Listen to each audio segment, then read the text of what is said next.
What's up, Shark Jumpers? I've crammed myself in this closet to bring you guys a brand new video series, The Forgotten.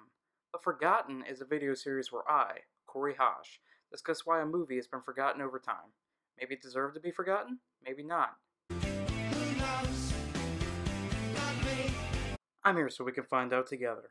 Our very first forgotten feature is the 2012 Gus Van Sant drama, Promised Land. Promised Land stars Matt Damon as businessman Matt Damon in a film co-written by Matt Damon. Damon's co-writer and co-star on the film is John Krasinski, star of The Office and that film you saw on USA one afternoon. Rounding out this notable cast is Frances McDormand, Rosemary DeWitt, a slew of character actors, and the redneck idiot in Japan doing a complete 180 and playing a redneck idiot in Pennsylvania.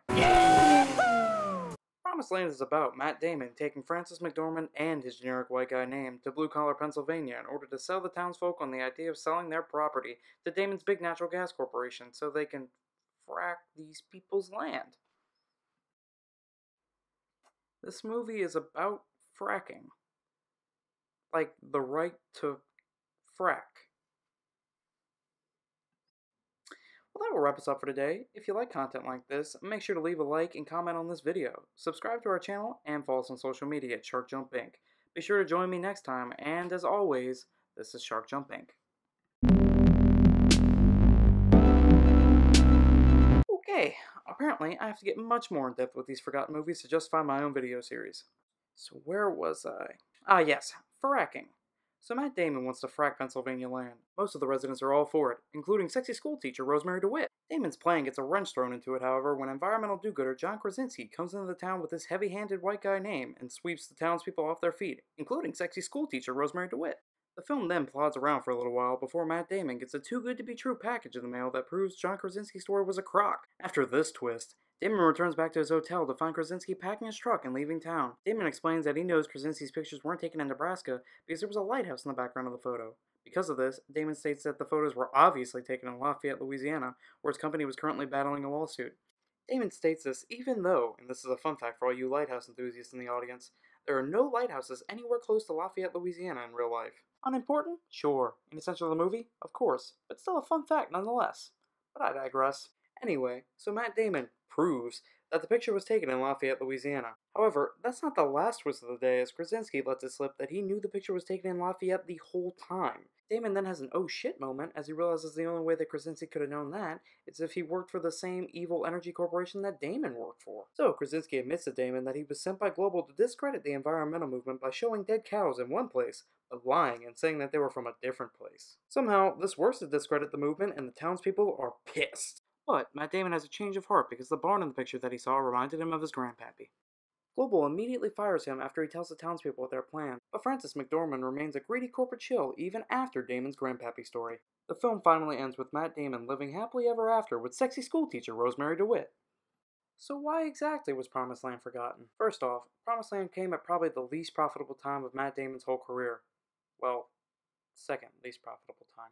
After The Bourne Ultimatum, there was a 4-year stretch where all 7 films in which Matt Damon was top billed made $75 million or less at the domestic box office. Of these 7 films, 5 of them made $37 million or less. Promised Land came at the tail end of this, and made only $7.5 million even after eventually releasing in 1,600 theaters. Second, even though Gus Van Sant has acquired a solid reputation as a reliable auteur, he's never been a guy who puts butts in seats. Besides Good Will Hunting, he's only had one of his films cross over $50 million at the domestic box office. Finding Forrester. And that film was boosted by the international star appeal of Sean Connery and the magnetic acting style of Busta Rhymes.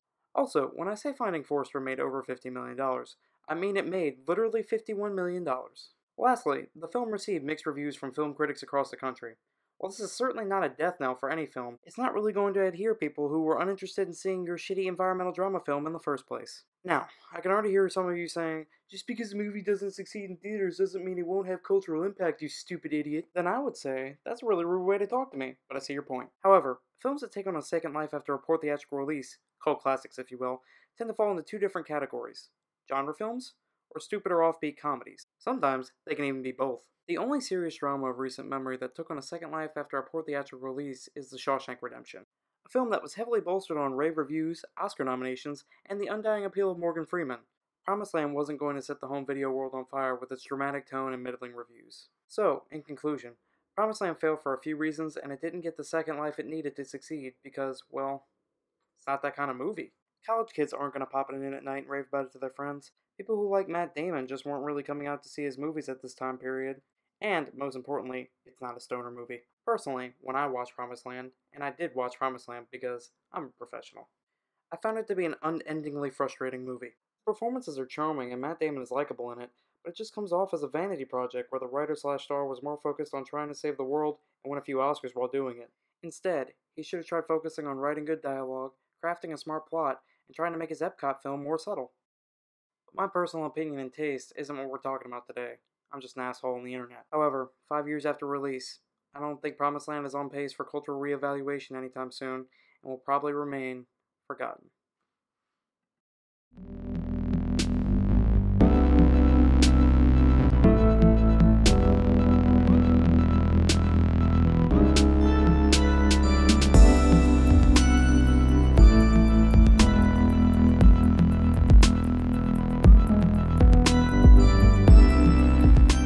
Hey everybody, I just want to thank you all for checking out the first episode of The Forgotten.